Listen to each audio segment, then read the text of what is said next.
government-backed seawall project. Tertiary Scholarship and Loans Board named. And business license extended for 3 years.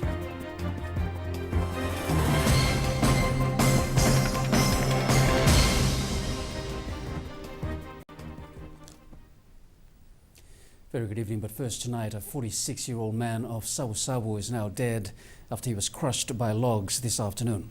Police spokesperson Anane Soro says the man was driving a truck filled with logs at the Waililidili estate when his truck got stuck on the muddy road.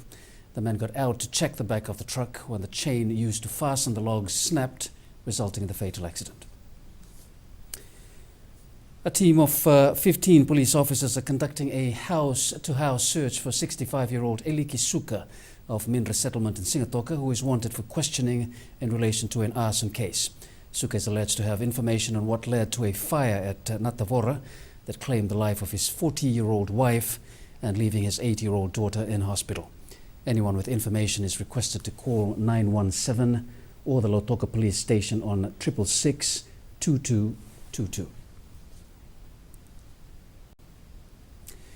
Every year, Fijian business owners are forced to go through the same process again and again, having to apply for their business licenses and pay the annual fee.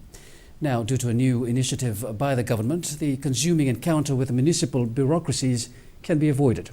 Beginning in 2014, Fijian businesses will be able to acquire their licenses for up to 3 years at a time, cutting back on red tape and improving productivity. Government will also review the fairness of the overall regime of licensing and the fees paid by large and small businesses. Minister Ayasai Kayum says it may be more appropriate to have a sliding scale that provides a break for small and family-operated businesses compared to corporations and bigger companies. The new initiative will also reduce the time municipal bureaucracies spend processing annual paperwork and allow municipalities to devote more time to the provision of essential services. Families living in Bau Island will soon breathe easier when a current seawall project is finally completed. Today, a team from the Ministry of Provincial Development visited the island to see for themselves how far works have progressed. Abisalome Rambo with the details. At around 10 a.m. this morning, a government entourage arrived in Bau Landing, known as Mata Saolevu. The party was led by the Permanent Secretary for Rural and Maritime Development and the Commissioner Central. The whole visit is to look at the beginning of the work, the seawall construction at Bau Island. And it's been there for some time now. It's eating to the island and just to protect the island from more inundation caused by rising tides and rising sea level. It is the phase one of this project, the rebuilding, because this is one of the climate changes projects that funded by foreign donors through government, but this one is funded by government. Engineers responsible for the work explaining the challenges so far. So we come in and investigate, and after investigation done, so we send our survey team to make the survey. What are the requirements after the survey, and then we did the design. The design is about cost is 727,000 approximately VIP. The concern about how rising sea level has affected the island was obvious. As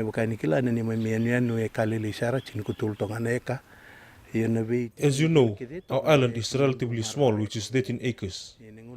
Every space is special.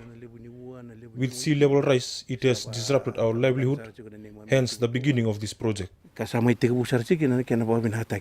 people of Bau are grateful to the government for tending to their plight. Abisalome Rambo, Fiji One News. Authorities are bracing themselves for the worst as Fiji moves further into the cyclone season. Members of the public are to take precaution during this cyclone season and to take heed of advisories. But we would like to inform them more readily, more frequently. So we'll be looking at alternatives, perhaps looking at requesting assistance from the Tongan radio, which is the reception is quite good, where they maybe have 1 hour or half an hour of weather for broadcast every morning and in the evenings. The tropical disturbance that had been slow moving toward Fiji now no longer poses a direct threat to the group. And Permanent Secretary for Maritime and Rural Development Filipe Aliferretti says that they will closely monitor such disturbances in the future to ensure that public are well prepared if disaster does strike. And high pressure moves into low pressure, and I think he has pushed the low pressure further north and we are quite fortunate. We were up with the DISMEC center, operational centers, just keeping an eye, and we are quite blessed that we are not affected by any cyclone. It was only a disturbance. The warning was only for a disturbance and the low pressure, but we are fortunate. As part of government's commitment to education, the members of the Independent Tertiary Scholarship and Loans Board have been named. The board will oversee the new tertiary scholarship and the tertiary loan scheme. With the government's initiative to make tertiary education available to all Fijians, the much-anticipated Scholarships and Loans Board has been announced. The board, chaired by Dixon Sito, has been set up to manage the new scholarships and loan scheme efficiently and with fairness. We will be processing all the scholarship applications under the guidelines as announced by the Prime Minister. And we have a very capable committee comprising of the 3 vice-chancellors from the 3 main universities. And we work closely, we're quite an independent body, but we do liaise with our government stakeholders to make sure that we are actually carrying out the requirements of the scholarship outlines. Under this program, 600 students will be given full scholarships guided by the government's area of priority, while other students will be eligible for a loan, provided they qualify for an entry into a tertiary institute. We will be putting out a very comprehensive advertisement in this Saturday's paper, which will spell out the schemes and also how does one apply and where do they apply to. And I would envisage by that stage, because we're developing the website at the moment, that the forms will also be available. Sito says the board members have met and are working together to iron out any issues for the smooth implementation of the program. The board has recruited a full-time staff to manage their logistics. We also have recruited a full-time person already to look after the scheme, and we will, in the fullness of time, have a full-fledged organization that look after this. This is a very important policy area of government, and then we will also have a location where we will be housed. So we'll have a full-time secretariat managed by the board, and we intend to make this a success. Government had allocated $52.5 million for the tertiary education loan scheme in the 2014 budget. Pratish Raj, Fiji One News. Ahead in the news, consumers to pay less for bandwidth data prices. And villagers take on effects of climate change.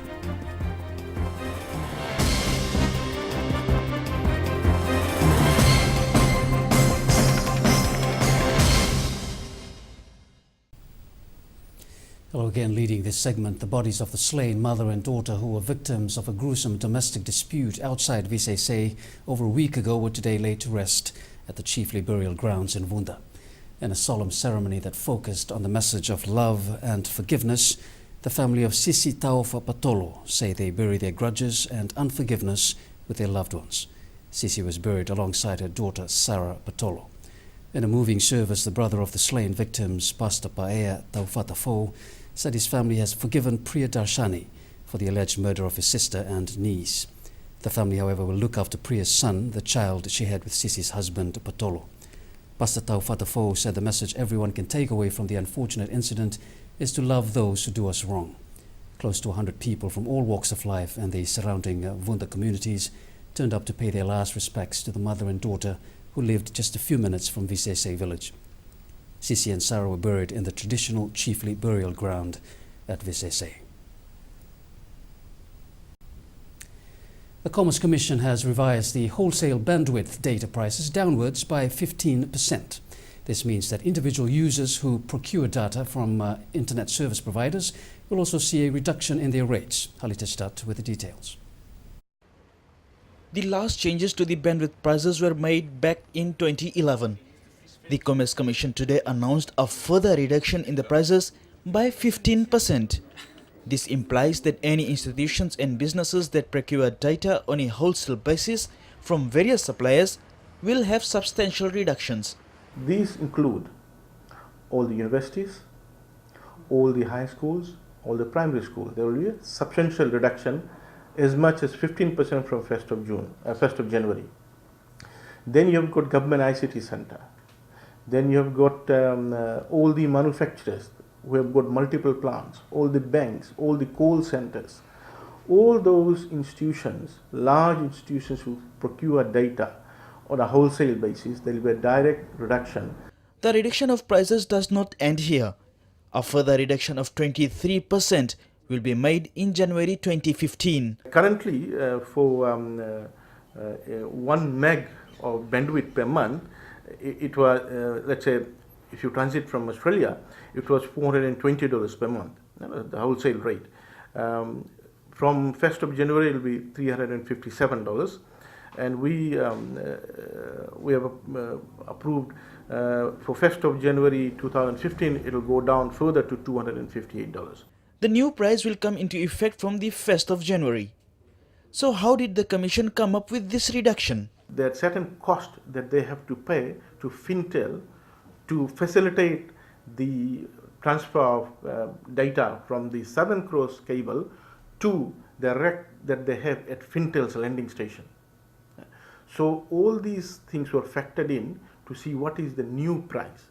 So the major factor is the procurement price, which has substantially reduced over the last 2 years. The Commission also expects retail price of internet to come down by January. Halitesh Dutt, Fiji One News. The Maritime Safety Authority of Fiji has denied the claims of overloading on inter-island shipping vessels. Chief Executive Neil Slack says authority officials are present at every wharf and jetty to ensure vessels do not overload. Overcrowding on inter-island shipping vessels has always been a nagging concern for many, especially the passengers. Meanwhile, the authority has refuted claims that vessels are overloading. Well, there's a difference between a complaint and an allegation and a fact. Many people talk, many people complain, but when we actually investigate and get down to the details of it, as I said to you, the incidents of that over the 2 years I've been involved in the authority are minimal. However, officials had previously dealt with a case of attempted overloading. What they're doing, every vessel that intends to depart, they're checking documentation, they're checking manning, they're checking passenger numbers and cargo as it's being loaded prior to departure, and they're actually providing a clearance for departure, and upon arrival into ports, wharfs and jetties, they're checking likewise. Officials who overlook procedures will also be disciplined. And we expect their total adherence to that, and any action outside of that, we would undertake an investigation and take the appropriate actions to address that. Our regional enforcement and compliance officers, as I initially indicated, are qualified and experienced mariners.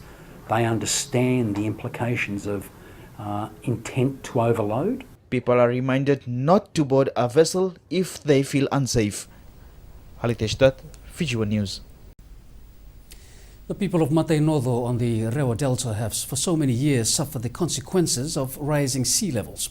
To secure the future of their children, residents are raising funds to contribute towards a land reclamation fund. Apisolome Rambo with the details.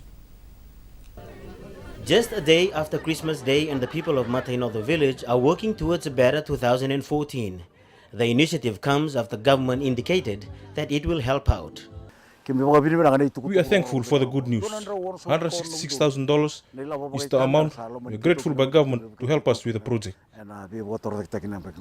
Matenodo village, like any other community on the Rewa Delta, is continuously vulnerable to the effects of climate change and rising sea level.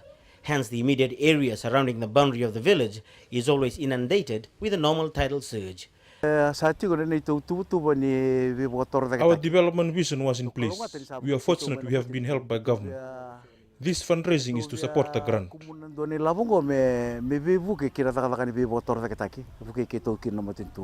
Parallel to the rural development policies of the government, people in the village will have to raise a tenth of the amount that will be given.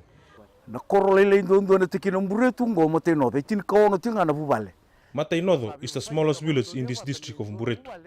With 16 families, we had agreed to raise $1,000 only. Villagers have managed to raise $13,400 towards the project. Abisalome Rambo, Fiji One News. And a primary school in one of the villages on the Reo Delta is shifting its focus. Keeping up to modern educational trends is fast becoming a challenge. And to the management, it's time to renew their objectives. Abisalome Rambo again has more. From its humble beginnings in 1935 and having gone through its first facelift in the late 1970s, Buretu District School has come a long way. Children from the nearby 4 villages attend the school, and long-standing communal practices have affected how the school is run. Sort of like we are so much focused on like our traditional values in terms like of gathering and meetings, but we neglect the little ones, which are the future of our nation and the community as well. The hard-working manager says the catch is to realize the need for quality education. Learning and teaching, leadership and management, physical environment, and community awareness. So we sort of like try to see those 4 pillars or 4 focus areas are pretty needed done properly in such a way so that like they can work together and achieve the purpose of the school. Including international syllabus into the curriculums of the school is a challenge. So that's a challenge that I'm having right now, trying to bring back the confidence that the school seems to have before and bring it back to the community. The school's new vision is to transform the primary school facility into a community education center. Abisalome Rambo, Fiji One News. Have you ever wondered what happens to the less fortunate on our streets after they find a home? Our news team visited a shelter that is a safe haven for the less fortunate. Since its humble beginnings as a night shelter some 40 years ago, the Vincent House has been a beacon of hope for the homeless. This house along Brown Street, here in the capital, has sheltered many. Some residents live with disabilities, and helping them find employment can be a daunting task. It's quite hard with the type of residents that we take into the home. The ones we have here are mentally challenged, handicapped, some the aged, and there's very little you could get them to do with regards to trying to use the skills that they have. Those that run the home are grateful to the state and donors that keep it afloat. Kind donor who's extending down the back, and once that's complete, we should be able to take in probably 25 male and 25 female, and some night shelters will come in and spend the night and go out again. Given the amount of dwellers on our streets, only some can stay at a time. But to come in and see some of the cases that she's taken in, you just say, okay, we'll have to work with the little that we have and, try to support the ones that's brought in. With 27 residents housed in this home, meeting everyone's needs is not as easy. Ongoing challenges faced by our matron. Like I say, we have the mentally challenged. They leave home in the morning, they don't come back till late at night. We've had a few that's come in and not happy with the food and kind of, how dare we having this, why can't we have this sort of thing? And I got to give full marks to our matron for the way she handles them. The shock reality is that organizations like this need all the help they can get. Hoping that with this new budget that they will include us in a government grant, because this home runs mainly on donations of people out there who see the work that we're doing. According to a survey, there are 40 street dwellers in the capital city alone. Reviver for Fiji One News. The Commerce Commission has announced that the rent freeze order on residential property will continue next year. This means that no landlords will be able to increase the rent for another year. The current rent freeze order on residential properties comes to an end on 31st of this month.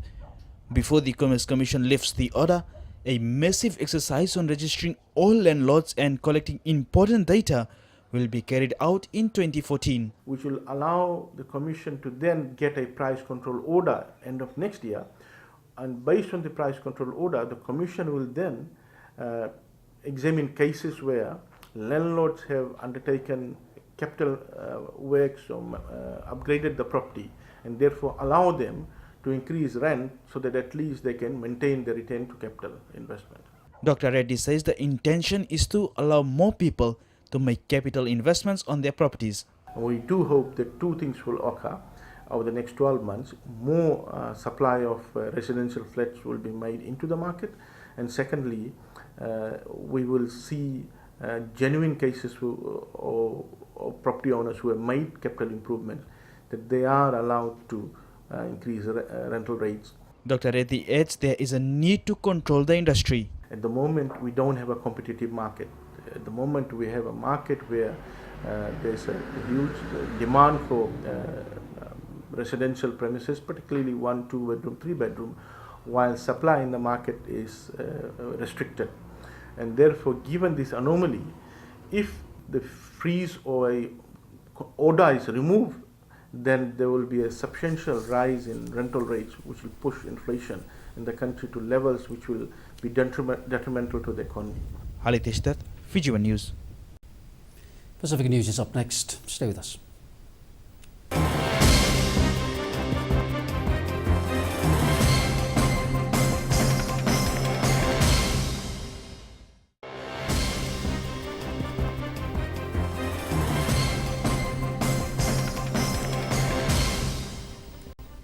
Vanuatu's Director for Foreign Affairs says Kanak leaders in New Caledonia have offered to approach French authorities on behalf of Vanuatu over the illegal arrest of the Chinese fishing boat Huyu 911 by the French Navy on October 20th this year.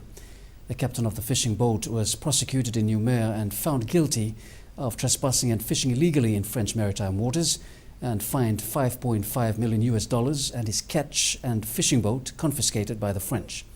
However, Von Basel says his office is going to ask the Kanak leaders to speak to the French authorities over the issue.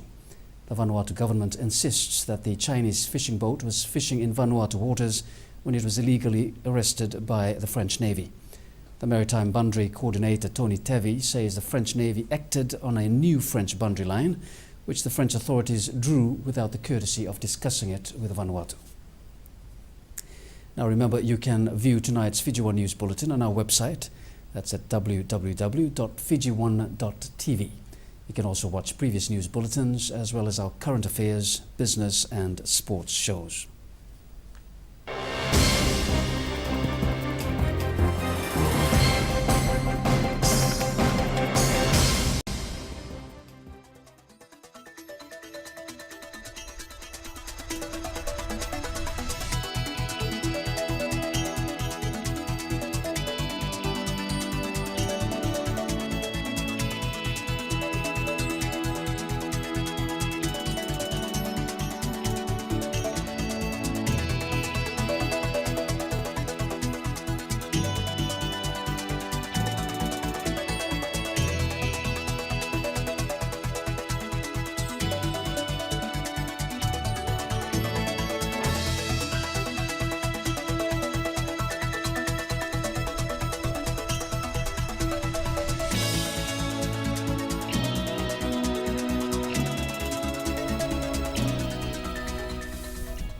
Drew's next with sports, and Fiji 7's poor turnout a concern. Yes, Vili, it's a bit disappointing as out of the 23 players named in the extended squad, only 2 Suva-based players turned up for the fitness training session. That's coming up. Also in sport, Fiji under-20 goes through a tough run. And Miller not to recontest athletics presidency elections.